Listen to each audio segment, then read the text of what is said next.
Tal chicos? Buenos días. ¿Se me escucha fuerte y claro?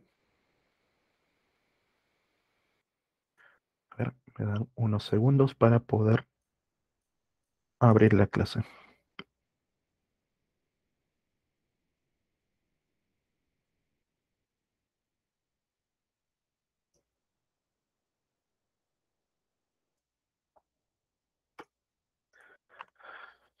¿Qué tal chicos? Buen día. Se visualiza correctamente la pantalla, ¿cierto?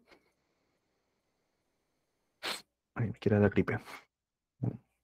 Mala idea en pandemia. Bien. Bien chicos, buen día con todos. Bien, llegamos a lo que viene a ser ya el capítulo final dentro del curso. Bien, y para cerrar todo este tema, entramos a lo que viene a ser contaminación ambiental, recursos naturales y el uso que le damos a estos recursos. Bien. Cuando nosotros hablamos acerca de contaminación ambiental, ya sabemos que es básicamente el pan del día a día. Bien, nosotros vivimos en una época donde la contaminación ambiental está ya, digamos, dando ya los resultados previstos por años anteriores. Estamos sufriendo de ciertos eventos raros, bien, que todos asociamos con una palabra clave conocida como el cambio climático. Bien, este cambio climático no ha surgido de un día para otro. Bien, ha surgido por años, décadas, bien, en el que el ser humano ha sido inconsciente del impacto que tiene en la naturaleza. Bien, poco a poco hemos corrompido este equilibrio que tenemos con la naturaleza, bien, y hemos ido ensuciándola, hemos ido contaminándola. El ser humano, dentro de su desarrollo, ha contaminado todo aquello de lo que ve, e incluso también ha contaminado lo que no ve, bien. Profe, ¿qué cosas no vemos? Hemos contaminado, por ejemplo, la parte electromagnética. Ustedes no lo visualizan, pero a su alrededor están que circulan una gran cantidad de ondas de radiofrecuencia, las ondas de radio de amplitud modulada, frecuencia modulada, AM, FM, ondas de Wi-Fi de 3.2, de 5 MHz, las ondas 3G, 4G, 5G, todo eso está generando una contaminación electromagnética, que se ha evaluado de que no genera impacto dentro de la vida, pero quizás por ahí en algún momento a futuro descubran algo que por ahora nosotros desconocemos. Bien, entonces chicos, centrémonos en la parte que sí vemos. Hemos contaminado el aire, hemos contaminado a nivel de la atmósfera, la liberación de una gran cantidad de gases contaminantes, ¿bien? Lo cual conlleva a que el llamado efecto invernadero que tiene la Tierra de forma natural se acentúe, se haga más fuerte. Y esto conlleva a algo conocido como el calentamiento global, el calentamiento de la Tierra. También se liberan gases peligrosos, gases tóxicos, los cuales alcanzan cierta altura, se mezclan con agua y luego precipitan bajo la forma de las llamadas lluvias ácidas. Estas lluvias, cuando caen en los suelos, terminan contaminando suelos, aguas y generando mortalidad en distintos organismos. También en su momento nosotros destruimos la capa de ozono. Bien, utilizamos cierto tipo de compuestos que lo vamos a ver más adelante, los cuales reaccionaban con el ozono, bien, permitiendo que este ozono se disperse y poco a poco esta capa se iba haciendo más débil, se iba debilitando, bien, permitiendo que los rayos ultravioleta la atravesasen y generando problemas sobre todo a nivel de la piel. Hemos contaminado el agua. Nosotros le damos mal uso al agua. Gran cantidad de desechos que nosotros empleamos terminan sí o sí en el agua.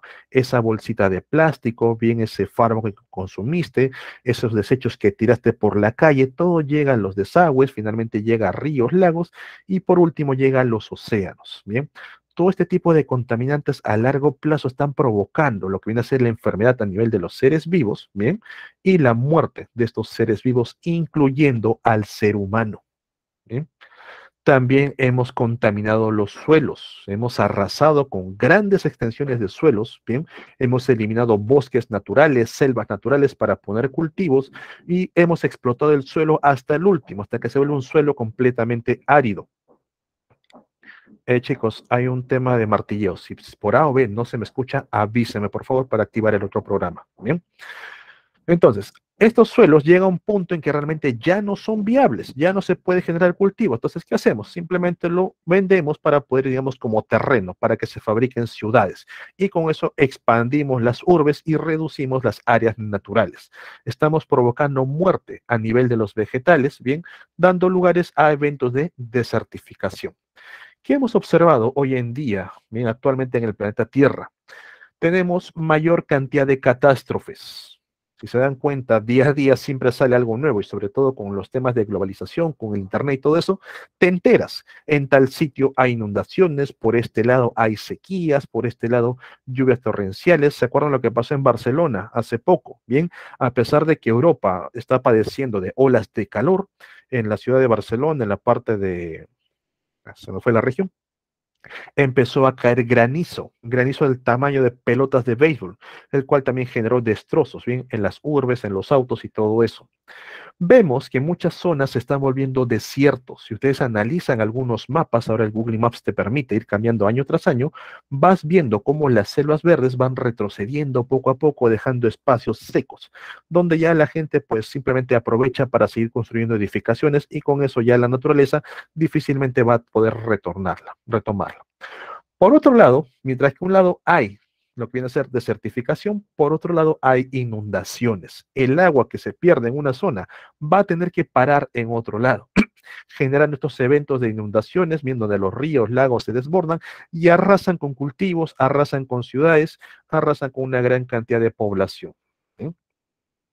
Tenemos eventos también de frío extremo, tenemos eventos de altas temperaturas que conllevan a lo que viene a ser incendios de tipo forestal. Bien, hoy en día, chicos, la naturaleza como que ya nos está mostrando cuáles han sido los límites que puede soportar y que simplemente ya hemos ido superando esos límites. Bien, ok, entonces esto, a grosso modo, empecemos con la parte del aire, la contaminación a nivel de la atmósfera. Esta parte nos va a llevar a lo que se conoce como el efecto invernadero y también el calentamiento global, y hay que aprender a diferenciar uno del otro. Para empezar, la Tierra bien consta, mediante procesos geológicos, mediante la evaporación de agua, liberación de gases por los volcanes, se ha formado una capa espesa de gases que nosotros conocemos como atmósfera. Dentro de esta atmósfera vamos a encontrar distintos tipos de gases y entre ellos los llamados gases de efecto invernadero, los greenhouse. Estos gases de efecto invernadero tienen la peculiaridad de atrapar el calor. Recordando física, bien, el calor es parte del espectro de las ondas que provienen del Sol, bien, los que nosotros vemos están en el rango visible, debajo de eso encontramos a los infrarrojos, que es el calor.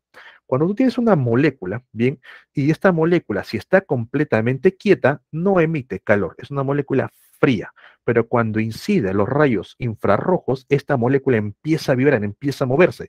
Eso ya se entiende como calor, bien. Entonces, ¿qué ocurre con estos gases de efecto invernadero? Estas moléculas tienen capacidad de poder capturar a estos rayos de infrarrojos, bien, a estos rayos que vienen del sol, y empezar a vibrar. Mediante esa vibración generan calor a su alrededor. Los gases de efecto invernadero principalmente son el CO2, el metano, bien, y aquí falta uno, el agua, el vapor de agua. Son tres gases de efecto invernadero que van a capturar el calor. También tenemos compuestos nitrogenados, compuestos sulfurados. Bien. El metano es un peligroso gas de efecto invernadero. A diferencia del resto, es el que más calor atrapa. Bien, una molécula de metano atrapa 4 veces más que una molécula de CO2, pero el metano no es abundante en la atmósfera, ya que se libera producto de explosiones volcánicas o también producto de lo que viene a ser el ganado, de las reses. Bien, luego de todo el proceso de digestión, las reses liberan gran cantidad de metano, pero todavía su cantidad, digamos, no genera un fuerte impacto, un impacto muy marcado en el ambiente. Si por ahí se intensifica lo que viene a ser los cultivos de ganado, si liberamos mayor cantidad de metano o explota un volcán o si libera el metano atrapado en los polos, bien, eso podría conllevar a que la Tierra rápidamente se caliente porque es un gas que atrapa el calor fácilmente y se queda mucho tiempo con ese calor.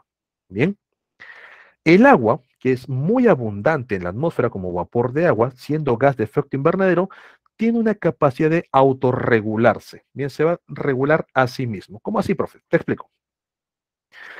Cuando llega el calor a nivel de los océanos, bien, la superficie se empieza a calentar, muchas moléculas de agua volatilizan, bien, van a pasar a la atmósfera en forma gaseosa. El agua tiene alta capacidad calorífica, absorbe gran cantidad de calor, bien, pero cuando estas moléculas se van calentando, van subiendo a la atmósfera, se empiezan a condensar bajo la forma de nubes. Estas nubes, esta nubosidad impide que más calor ingrese y que llegue a la atmósfera. Entonces la atmósfera que está caliente, poco a poco se enfría, las nubes se dispersan y otra vez el calor regresa. Se vuelve a formar vapor de agua, forma este colchón de nubes, tapa bien la llegada de calor y así. Entonces el vapor de agua, a pesar de ser una molécula de efecto invernadero, tiene la capacidad de autorregularse, por eso que no ha generado, digamos, un fuerte impacto. El CO2 no, el dióxido de carbono no. Pregunta, chicos, ustedes que han visto incendios, que han estado paseando entre carros en la avenida Bancay, avenidas congestionadas, ¿qué color tiene el CO2? ¿De qué color es el dióxido de carbono?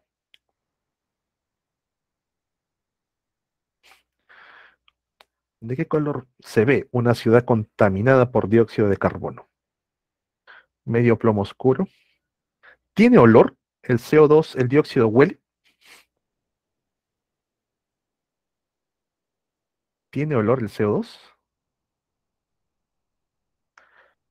El dióxido de carbono es translúcido, completamente transparente. No tiene color alguno, profe, pero yo veo que los carros botan un humo negro, un gas medio grisáceo, todo eso. Eso es dióxido de carbono mezclado con otros compuestos como hollín y entre otras cosas que bota el mismo vehículo. Nosotros botamos CO2 por la boca y no tiene ningún color. Puedes llenar un globo con CO2 y vas a ver que no tiene color a nada. Eso también es uno de los riesgos que evitan tomar conciencia. Tú, por ejemplo, puedes tener un cuarto cargadito de CO2 y no notarlo. Simplemente ingresas, no se ve completamente translúcido, no huele a nada, es inodoro, no tiene olor. Bien, y pues estás rodeado de CO2, simplemente te mueres sin saberlo. ¿Por qué? Bien, te ahogaste. Eso conlleva a que no tomemos conciencia. Si el CO2 tuviese un color, por ejemplo, tuviese un color medio amarillesco, las ciudades tendrían un tono sepia, un tono a viejo, por la gran concentración que tienen. Pero como es completamente inodoro, nadie lo ve, nadie se preocupa. El CO2 es una molécula que también atrapa gran cantidad de radiación infrarroja, bien radiación caliente. Llega, la molécula vibra y la mantiene en la atmósfera mucho tiempo. No tanto como el metano, pero sí un tiempo representativo. ¿Y qué ocurre con el CO2? El CO2 es una de las moléculas, bien que nosotros desde el desarrollo de la industria, desde la revolución industrial, es una de las moléculas que más se liberan al ambiente. Pueden ver aquí la línea azul, bien, desde la revolución industrial, allá por los años de 1800, con el invento de la máquina a vapor, servía agua para convertirlo en gas, mover las turbinas, se liberaba vapor de agua, gas de efecto invernadero, pero que se autorregula, pero a su vez utilizamos combustibles de origen fósil, carbono, petróleo, gas natural, bien, liberando CO2 al ambiente. ¿Qué han notado los científicos? Que este aumento de CO2 año tras año también se ha visto reflejado con un aumento de la temperatura a nivel global. Bien, se sabe ya de por sí que ambos están relacionados, bien, y ha habido un montón de estudios que han tratado de desestimar de que no es el CO2, que son otros eventos, y ninguno de ellos realmente está dando frutos. Ya nosotros hoy en día se nos imposibilita negar, bien, nuestro impacto, bien, frente a la liberación de CO2 en el ambiente. Profe, ¿y eso qué tiene que ver con el efecto de gases invernaderos y el calentamiento global? El efecto invernadero es un efecto natural, ¿bien? Un efecto donde la Tierra tiene estos gases de efecto invernadero y mantiene cierto calor, lo cual ha permitido que la vida subsista. Si nosotros quitamos a todos estos gases de efecto invernadero, por ejemplo, profe, tengo la solución para acabar con el calentamiento global. Tengo una máquina que atrapa todo el CO2. Si tú quitas todo el CO2 del ambiente, la Tierra se enfría, se congela. Los niveles adecuados de CO2 son sobre los 250 partes por millón, los cuales la Tierra ha mantenido durante miles de años. Pero desde que el ser humano empezó a liberar CO2, actualmente, a fecha de hoy, 2022, tenemos 420 partes por millón, ya casi el doble, con lo que la temperatura también ha aumentado. Bien, profe, pero aquí la temperatura ha aumentado un mínimo, 13,8, 14,6, ni un solo grado. Bien, ¿por qué tanto lío? Tal vez no lo notes, pero aumentar medio grado la temperatura tiene fuertes complicaciones. Bien, es como por ejemplo, si yo a ti te aumento la temperatura a medio grado, ¿estarías tranquilo? ¿Harías tus cosas con normalidad? Estarías ya con fiebre, estarías ahí un poco ya medio mareado, medio cansado. Lo mismo ocurre con la propia naturaleza, no puede soportar altas temperaturas. Bien, ¿qué hizo el ser humano? Este efecto invernadero, que es de forma natural, lo intensificó, convirtiéndolo en un calentamiento global. Mucha de la energía que proviene del Sol ahora queda retenido a nivel de la atmósfera. Las temperaturas empiezan a aumentar. ¿Y qué consecuencias conlleva todo esto? En primer lugar, derretimiento de los polos. Pausa por aquí. Pregunta, chicos. ¿El calentamiento global a largo plazo va a hacer que la Tierra se vuelva cálida o que la Tierra se congele? A largo plazo. A corto plazo se está volviendo cálida. Pregunta.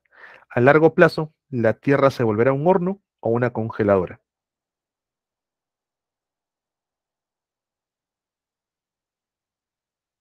¿Nadie?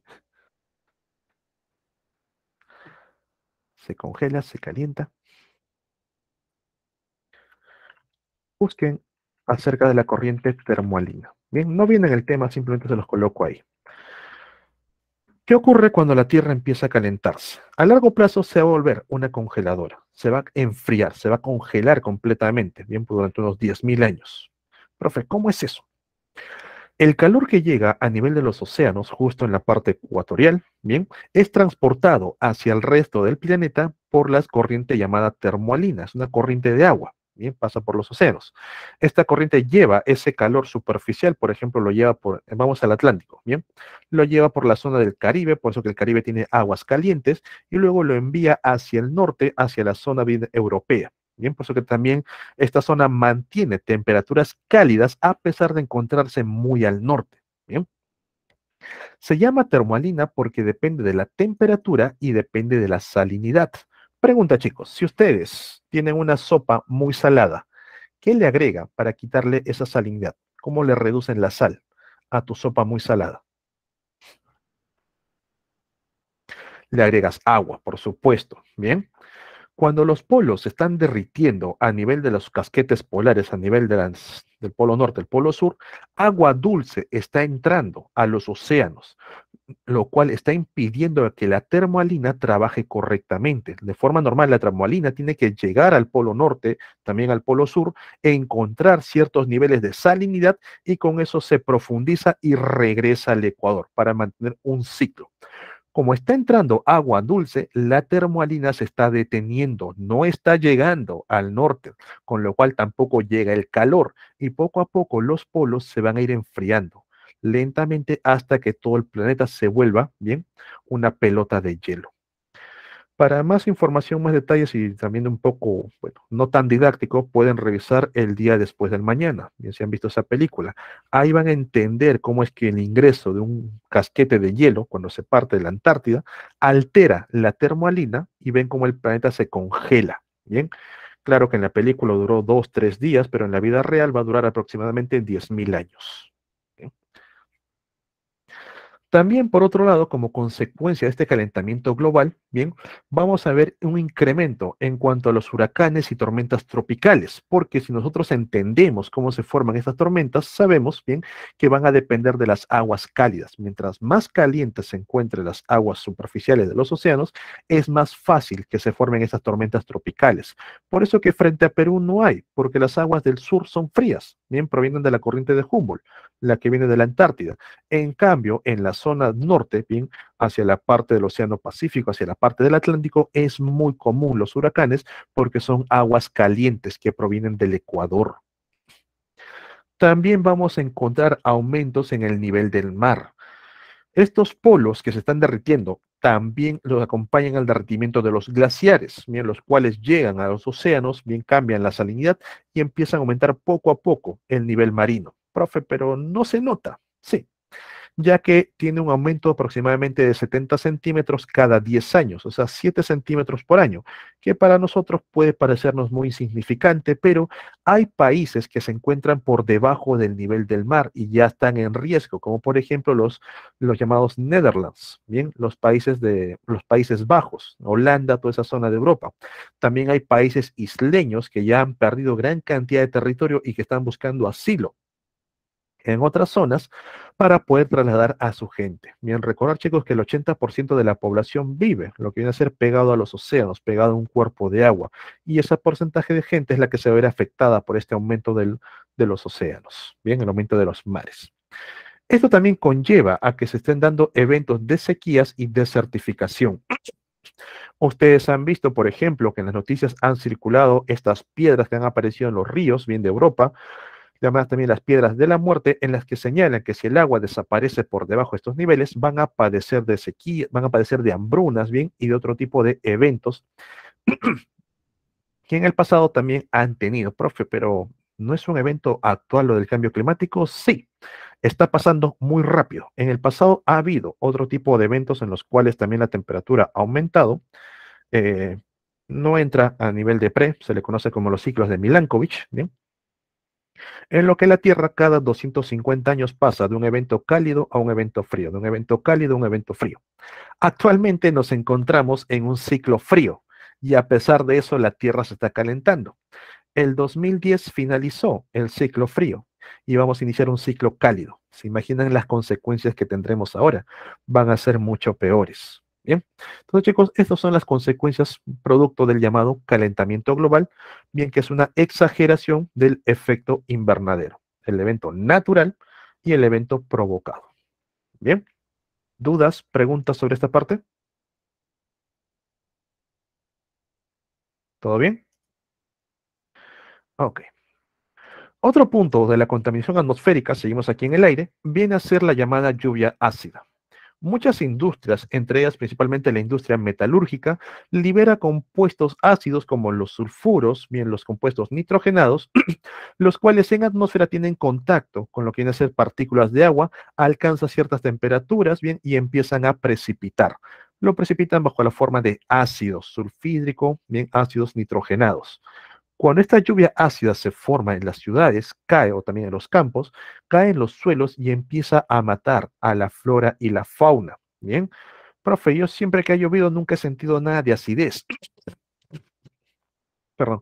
Es porque esa acidez cuando te caen gotas, digamos que no está tan concentrado, pero cuando va cayendo a nivel de los suelos, el agua se filtra y los compuestos ácidos se van acumulando, haciendo que muchas plantas mueran y en consecuencia también muchos animales, o también se acumulan en los cuerpos de agua, donde mueren plantas, mueren peces. ¿Bien?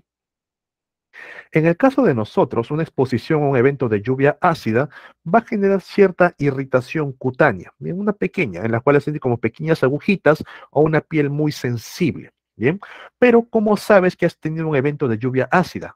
Por las infraestructuras. Tú vas por las calles, vas por ahí, visitas una zona y notas que el granito, bien este compuesto de concreto, está poroso, vas a ver estas marcas porosas como de viejo. O por ejemplo, si estás por ahí y ves algunos monumentos que son de bronce, bien, que comúnmente tienen un color medio dorado, medio marrón, así medio brilloso, pero que en su lugar están de un color verde, un color verdoso, un verde azulado.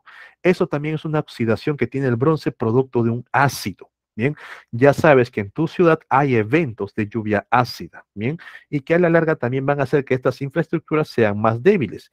Y pues como los monumentos no hay mucho problema, sino el problema más que todo es con las casas, ¿bien? Esta lluvia ácida va filtrando por lo que viene a ser las columnas, tiene contacto con el fierro que está presente ahí, hace que el fierro se oxide, el fierro se expande y genera una rajadura o la columna se hace más débil. Luego viene un evento sísmico y simplemente la casa no lo soporta y colapsa. Entonces, es muy importante tener en cuenta lo que viene a ser las lluvias ácidas y las consecuencias que genera. Después tenemos a la capa de ozono. Bien, el ozono de por sí durante lo que viene a ser inicios del 2000 estuvo en bastante riesgo. Hoy en día ya salió de ese riesgo, es una capa que se está recuperando porque nosotros tomamos conciencia y la naturaleza respondió bien recuperándola de manera natural. El ozono viene a ser la unión de tres moléculas de oxígeno. Es un gas, ¿bien? Y como todo gas responde a tres cosas. Pregunta, chicos, química básica. ¿Cuáles son las tres características de un gas? Cuando trabajan con gases en química, tus fórmulas siempre incluyen tres cosas de un gas. Te ayudo con una. Una es la presión. Faltan dos más. ¿Cuáles son las tres características básicas de un gas? ¿Te acuerdas de Pavito? Presión, volumen y temperatura. Un gas requiere de estas tres propiedades para poder determinarse. Bien, el ozono va a encontrar a cierta altura en la estratosfera las condiciones adecuadas de presión, las condiciones adecuadas de temperatura que definen su volumen. En esta zona, las moléculas de ozono se acumulan, generando esta capa conocida como la capa de ozono. Bien, ahí están, gran cantidad de ellas.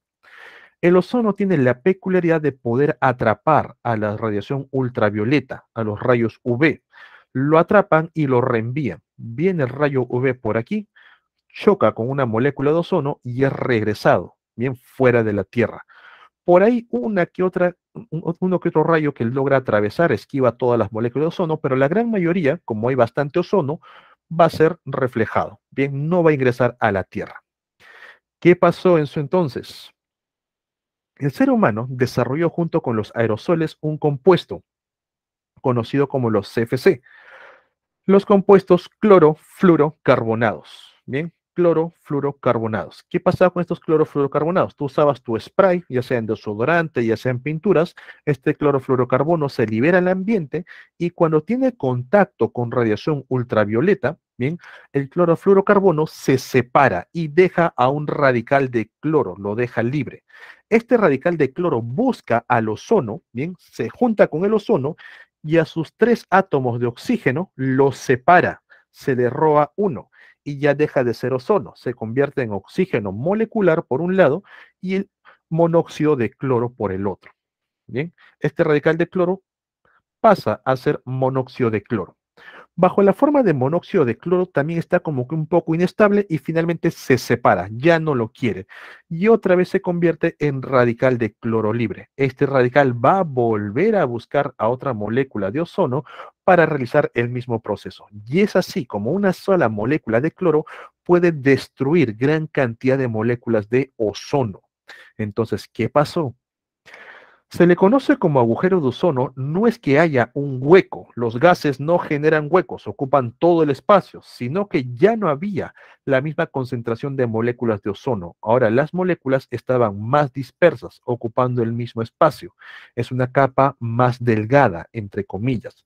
Gracias a eso, gran cantidad de rayos ultravioleta pueden atravesarlos sin ningún problema. Por supuesto que algunas todavía van a ser reflejadas, van a chocar con el ozono, van a rebotar, pero es más probable, bien que varios de ellos lo atraviesen. Y esta radiación ultravioleta cuando llega a superficie es muy peligrosa, es una radiación de alta energía, energía ionizante, energía que va a alterar los enlaces entre dos moléculas, haciendo que vibren, se separan y se forman, bien, se forman otro tipo de moléculas. ¿Y dónde sobre todo? A nivel de la carga genética, bien, a nivel de las bases nitrogenadas de adenina y timina. Bien, adenina y timina, unidos por dos puentes de hidrógeno, empezaban a vibrar, se separaban y se unían con otras bases nitrogenadas, generando errores genéticos. ¿Cómo es que nosotros vemos eso a nivel cutáneo? Aparece mayor cantidad de quemaduras en la piel. ¿Bien? Tú vas a ver que tu piel se pone rojiza y no sabes por qué. Profe, yo no voy a la playa en verano porque quiero protegerme del UV. Me voy en invierno. Te repito, la radiación ultravioleta no quema. Tú no lo sientes como calor. Así esté nublado, así haya frío, el UV está ahí presente. Bien, yo me voy en invierno a la playa, hace frío, no me pongo bloqueador, vas a notar que cuando llegas a casa tu piel se ha puesto rojita. Pero, profe, no había sol ni nada. ¿Por qué está roja? Porque la radiación ultravioleta ha penetrado. te has hecho un baño en radiación. Bien, la piel se empieza a inflamar, dermatitis alérgica y dermatitis tóxica. Bien, porque tus células no saben cómo defenderse correctamente. Esa radiación las está dañando a nivel del núcleo. Aparece, bueno, se activan ciertas enfermedades por bacterias y virus, ya que la piel se encuentra más sensible. Estas bacterias, estos virus van a poder atravesarla y empezar a infectar tu organismo.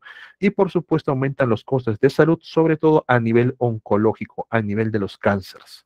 Bien, chicos, muy importante que nosotros, bien, salgamos, bueno, a la calle con lo que viene a ser un bloqueador solar. Nos pongamos esta cremita a nivel de los brazos, a nivel de la cara, a nivel del cuello, porque muchos no lo hacen en el cuello. Y vas a ver que muchas personas ancianas tienen una cara, digamos, conservada, pero el cuello está todo arrugado, está todo envejecido por el daño solar que han recibido toda su vida. ¿Bien? A nivel mundial existe una escala para medir la radiación ultravioleta en cada zona que va del 0 al 15. Aquí en Perú, los niveles de radiación que nosotros tenemos es de 15 más.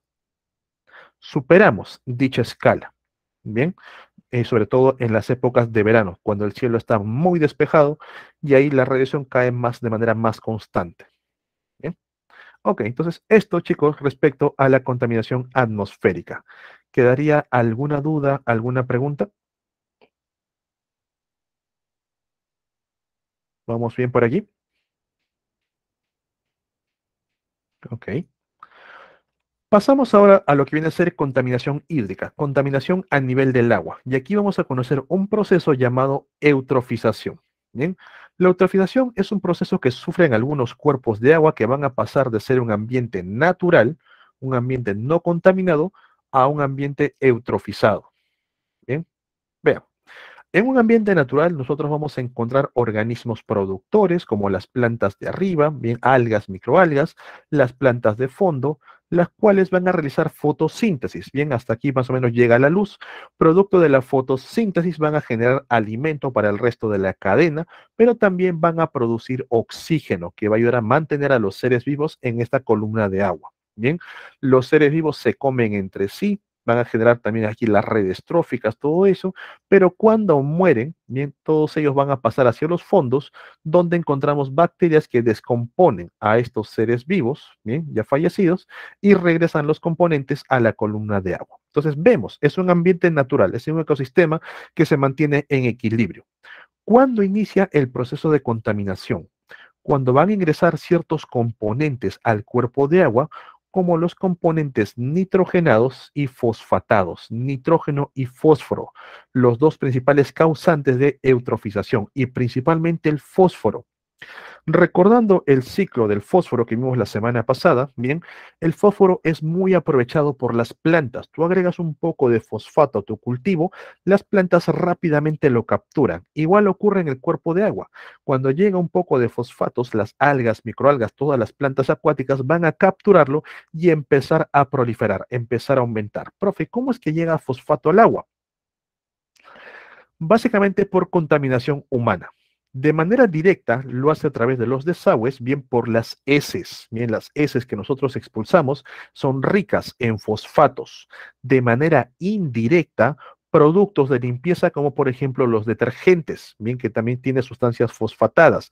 Toda esa lavaza que tú tiras después de lavar tu ropa, bien llega hacia los lagos, hacia los ríos, y ese aporte en exceso de fosfatos y también compuestos nitrogenados va a hacer que las plantas, algas, microalgas, todas ellas lo aprovechen y empiecen a proliferar. Aumentan bien en número exponencialmente, son demasiadas. Cuando las plantas a nivel superficial empiezan a crecer sin control, van a generar turbidez en el agua, van a impedir que la luz solar pueda atravesarla. Entonces no ingresa luz solar, las plantas que se encuentran en el fondo no realizan fotosíntesis, empiezan a morir. Muerte de las plantas de fondo. Si no hacen fotosíntesis, ¿qué cosa no liberan a la columna de agua? ¿Cómo se llama la molécula de desecho producto de la fotosíntesis?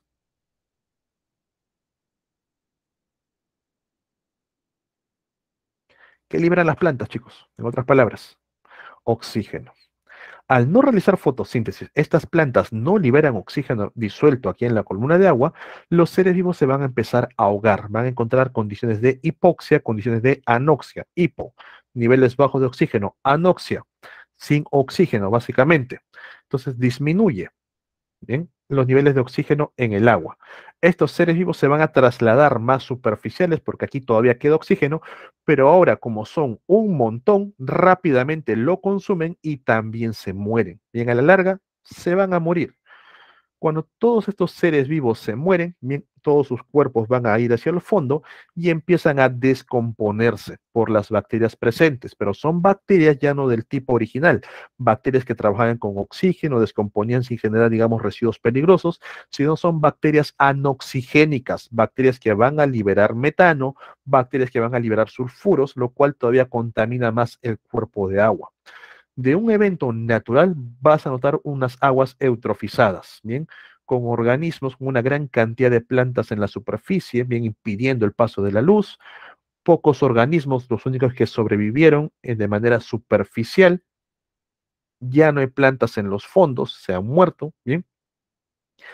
Y la gran cantidad de estos organismos van a parar a los fondos, todos muertos, y los descomponedores van a estar ahí, bien, trabajando sin oxígeno. Entonces nosotros vamos a ver un cuerpo de agua de un color verdoso, un color pantanesco, bien, todo un pantano, y cuando analizamos al microscopio notamos que hay una gran cantidad de microalgas.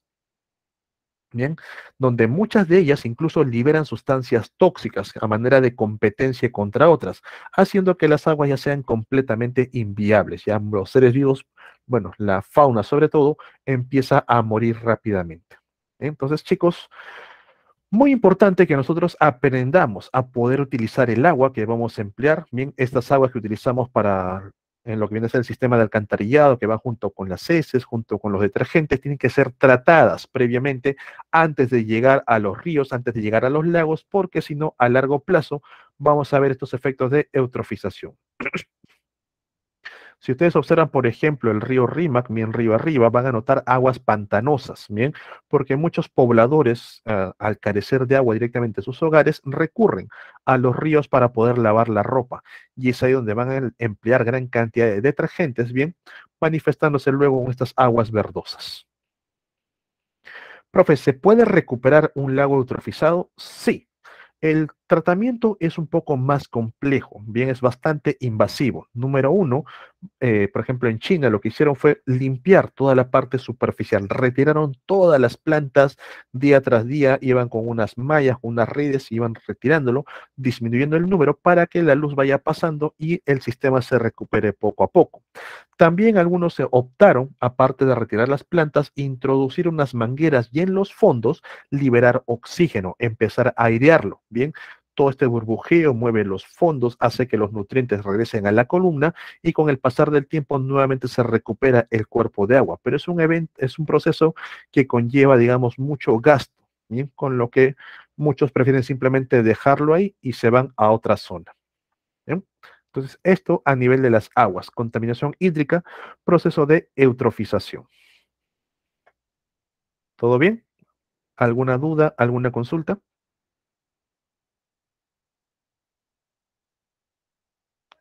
Ok. Luego pasamos a lo que viene a ser contaminación terrestre. Bien. En la parte terrestre hemos contaminado básicamente por los residuos que no sabemos emplear, los cuales se van acumulando ya sea en las calles, ya sea en centros de tratamiento de residuos, pero que año tras año está aumentando de manera exponencial la cantidad de basura que nosotros producimos. Por ejemplo, esta es una gráfica únicamente para Lima. ¿Bien? En 20 años en Lima se genera el doble de la basura que tenemos hoy en día. Esto es una, bueno, una proyección para el 2034. Profe, pero ¿por qué se genera tanta basura en estas zonas? Número uno es por el sobrepoblamiento. Bien, Lima es una ciudad bien muy poblada en las cuales viene gran cantidad de gente de distintas regiones y se asientan bien en un pequeño espacio. Ves tú grandes edificios, grandes condominios, bien donde tienes una gran cantidad de familias y toda esa familia a diario consume un producto, por lo menos. Tú, por ejemplo, desde el desayuno ya consumiste pan, tal vez una bolsita de café, una bolsita de té, por ahí un poco de jamonada, queso, ya generaste un tipo de residuo. lo arrojaste en el tacho de basura y hasta ahí te preocupaste. Viene el camión de basura, el basurero, simplemente agarras, sacas, lo botas y ya. Bien. Lo que no sabes es que toda esta basura se va acumulando y no tenemos métodos eficientes para poder, digamos, reciclarla, para poder recuperarla. Mucha de la basura es quemada, bien, simplemente para incinerarla, desaparecerla, y otra gran parte, pues, llega a los ríos, llega a los lagos y finalmente a los mares, bien, contaminando también de esa manera las aguas. Ahora, que no te confunda ver basura en las calles y ver lugares, bien, donde no hay basura en las calles, bien. Principalmente, por ejemplo, esto es una foto de un cono, una zona, digamos, de clase media, clase pobre. Ambos lugares contaminan de igual manera. Bien, estas personas que viven en grandes edificios son una gran cantidad de familias y también liberan a diario unas toneladas de basura. Solamente que en esos distritos tienen, digamos, mejores sistemas para recogerlas. Pero al final, no importa el distrito que seas, van a terminar en el mismo vertedero. Bien, y este vertedero, al no tener estos sistemas de reciclaje, pues sigues contaminando. Luego tenemos herbicidas y plaguicidas. Nosotros también, que vivimos de manera sobrepoblada, también consumimos gran cantidad de recursos y entre ellos alimentos. Y eso ha llevado a que los productores de alimentos, los agricultores, los ganaderos, bien, tengan que recurrir a métodos químicos para mejorar, sobre todo los cultivos. Ahí están los herbicidas, plaguicidas, conocidos comúnmente como pesticidas. ¿Y cuál es el problema que tienen los pesticidas? Número uno, los pesticidas no son específicos. Cuando se agregan a los cultivos, los pesticidas van a atacar a cualquier tipo de organismo que intente tener contacto con la planta. Entre ellos, por supuesto, los organismos dañinos, aquellos organismos herbívoros que van a atacar a la planta, pero también otro tipo de organismos que no le hacen daño, que al contrario pueden favorecer, como el caso de las abejas, las mariquitas o algunos organismos carnívoros como las mantis, que no tienen nada que ver pero están ahí controlando plagas de forma natural. Sin estos insectos, bien, las plantas van a, digamos, padecer de procesos de polinización, no van a realizarlo de manera correcta, con lo que también la formación de frutos, de productos, va a verse limitado. No sé si saben, pero hoy en día muchos agricultores tienen que recurrir a polinización manual. Bien, ya no solamente basta poner tus cultivos, sino que tienen que ir sacando las flores y polinizándolas bien de una en una para obtener frutos. Entonces, hasta ahí ya tenemos un primer daño de los pesticidas. No son específicos. Veamos. Luego, las plantas, los propios cultivos lo absorben. Bien, y la parte que no se absorbe filtra a través del suelo, bien con las lluvias, con el agua de riego, y todo eso va a hacer que estos tóxicos, bien estos herbicidas, plaguicidas, lleguen hacia los océanos, hacia los mares. ¿Y ahí se acabó el problema? No. Atentos por aquí. Cuando un compuesto tóxico llega a nivel de los océanos, va a regresar sí o sí a nosotros. Esto aplica para herbicidas, plaguicidas, para lo que son los plásticos, para lo que son los fármacos. Profe, ¿cómo es eso? Te explico. Cuando estas pequeñas sustancias se encuentran en la columna de agua, bien, a nivel de los océanos tenemos organismos llamados filtradores. Estos organismos, como las conchas, como los choritos, las lapas, absorben gran cantidad de agua y lo van filtrando a través de las branquias para poder alimentarse. Dentro de estas aguas van a llegar estos contaminantes, estos tóxicos, bien, y el organismo lo asimila, lo va acumulando en su cuerpo. A esto se le conoce como un evento de bioacumulación. Bien, entonces el organismo, mientras más filtre, más sustancias tóxicas va a tener dentro de su organismo. Profe, entonces no consumamos ningún tipo de molusco filtrador. No, no, no, no acaba ahí. Este molusco sirve de alimento para otro organismo. Pongamos, por ejemplo, un pez. Viene un pez y se come a este pequeño filtrador. Este pez va a adquirir también las toxinas que tiene este organismo, pero el pez no se come solamente a uno, se come a varios. Bien, aparte de generar bioacumulación, la cantidad de toxinas está aumentando. A esto se le conoce como biomagnificación.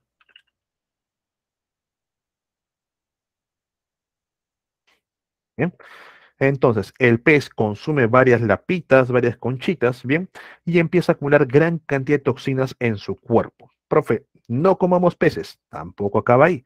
El pez puede ser consumido por otro pez, generar así una cadena trófica y finalmente llegar a tu mesa bien directamente como pez. Si tú dejas de comer pez y crees que te has salvado, no queda ahí, porque la gran mayoría de peces que son capturados, bien, pasan por un tratamiento industrial en que se convierten en harina de pescado, bien. Ese tratamiento no les quita a estas toxinas, simplemente les cambian la composición y se vuelven harina. Con esa harina de pescado, ¿qué van a hacer? Alimentar animales de granja. Alimentan aves, alimentan ganado, alimentan cerdos, bien, y que finalmente van a llegar a tu plato, bien, a tu mesa y tú vas a tener consumiendo directamente el pesticida que ha llegado ahí, de animal en animal. Profe, entonces dejo de consumir animales y únicamente consumo plantas que no hayan sido regadas por pesticida. No es tan fácil. ¿Por qué? A pesar de que muchos cultivos no emplean pesticidas, emplean abono, emplean lo que viene a ser guano o directamente estiércol. Las aves guaneras que han consumido estos peces ya tienen las toxinas en su interior y también van a liberar parte en las heces. Las reses, el ganado que ha consumido harina de pescado como parte de los alimentos, parte de los piensos, también va a eliminar bien estas toxinas como en parte a nivel del estiércol, a nivel de las heces. Y eso regresa a las plantas lo absorben, no tiene sistema excretor y finalmente llega a tu mesa. Señores, todo este proceso, sí o sí, va a retornar al ser humano. Y repito, no solamente hablamos de pesticidas, sino también de otro tipo de compuestos, como por ejemplo los microplásticos. Un día te dio flojera tu botella de guardarla, reciclarlo, botarlo en un lugar adecuado y simplemente lo arrojaste al río, lo arrojaste al mar. Esa botella se empieza a disolver, se empieza a volver pequeños fragmentos hasta que se convierte en los llamados microplásticos. Un filtrador atrapa el microplástico y empieza toda la cadena hasta que finalmente llega otra vez al humano. Hoy en día se ha encontrado lo que viene a ser microplásticos a nivel de la placenta de una mujer embarazada. Quiere decir que están naciendo niños, están naciendo bebés ya con presencia de microplásticos dentro de su cuerpo, lo cual a largo plazo puede generar problemas en el desarrollo, problemas sobre todo a nivel del sistema nervioso. ¿Bien? Pregunta, caballeros, ¿alguna vez han tomado pastillas para el dolor de la menstruación? ¿Alguna vez han tomado pastillas para los cólicos menstruales? Yo supongo y espero que no, nunca. Las señoritas quizás, muchas de ellas, bien con dolores fuertes y todo eso. Los fármacos que nosotros ingerimos tampoco son degradados al 100% por nuestro cuerpo. Una parte escapa a nivel de la orina, bien por los riñones. Esas aguas, bien, finalmente llegan hacia los océanos, los organismos lo van a filtrar, va a empezar la bioacumulación, va a empezar la biomagnificación y luego regresa a ti.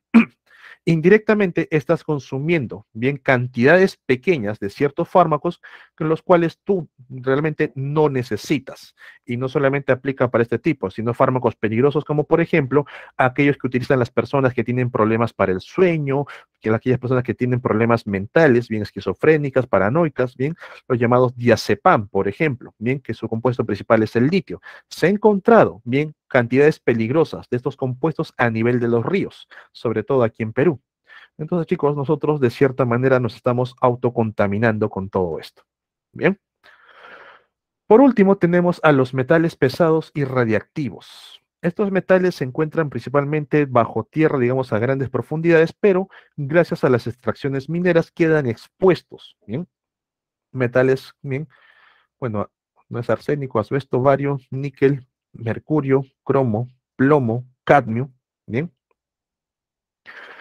Eh, Estos metales, bien, por ejemplo, cuando salen junto con los minerales, los mineros emplean agua para ir lavando, quitándole lo que viene a ser las partes que no les gustan, y a todas estas aguas que se han empleado se les conoce como relaves. Bien, estos relaves van a estar cargaditos de metales pesados, metales tóxicos, metales radiactivos. Si directamente la mina libera el agua y lo regresa al río, el río se empieza a contaminar y por debajo de ese río va a haber más pobladores, va a haber más cultivos donde las plantas o las personas directamente van a consumir esta agua generándole problemas en su interior. Si llega algún tipo de cultivo, ya lo vas a tener directamente en tu mesa, ya va a formar parte de tu cuerpo, con lo cual también es necesario poder garantizar de que este tipo de empleo de metales pesados por las industrias mineras y otro tipo de industrias, bien, tengan un tratamiento adecuado, evitando de esa manera contaminar bien más allá del ambiente donde están trabajando. Bien, hasta ahí quedaría claro la parte de contaminación terrestre. ¿A alguien le quedó alguna duda?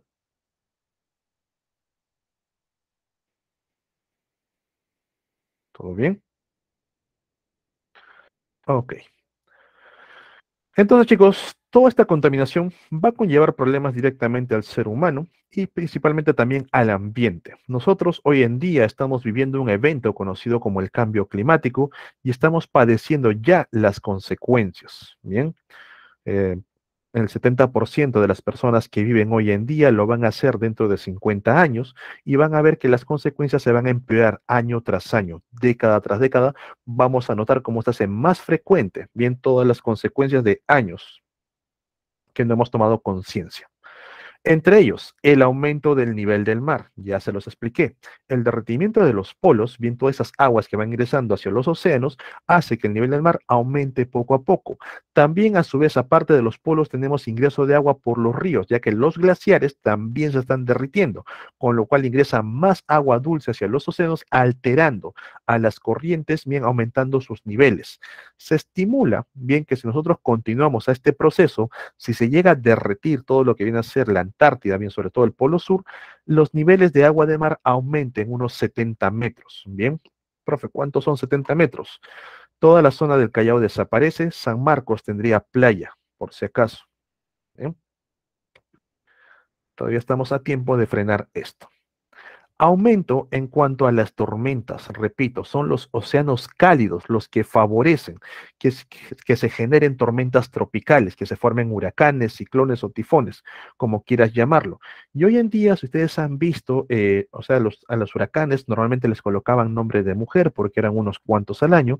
Hoy en día se ha tenido que recurrir a una alfabetización. Están utilizando, creo que el alfabeto griego para ir nombrando cada huracán que va llegando, porque ya son demasiados.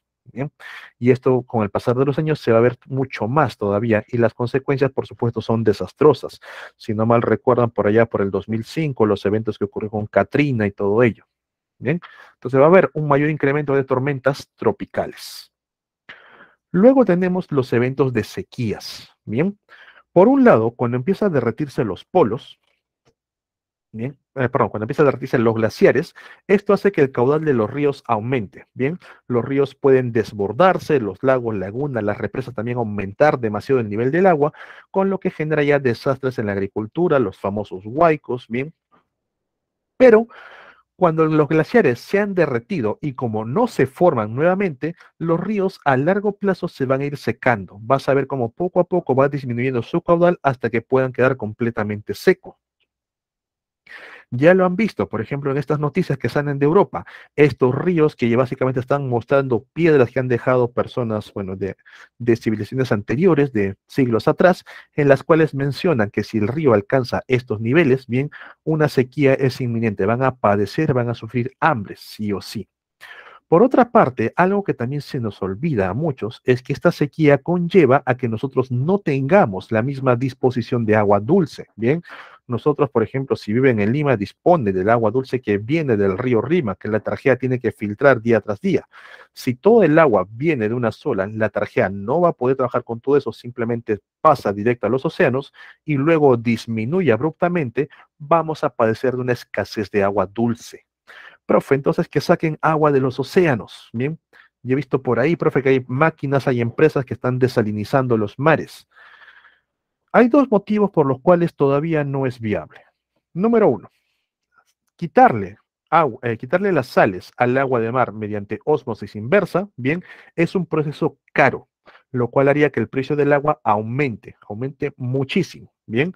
Número dos, esta agua dulce que se está formando luego de desalinizarlo es un agua que no tiene ningún tipo de minerales, con lo cual, bien, es un agua básicamente destilada, con lo cual luego tú tienes que agregarle los minerales para que pueda ser bebible. Tú no puedes consumir agua destilada porque te causaría cólicos, diarreas, ¿bien?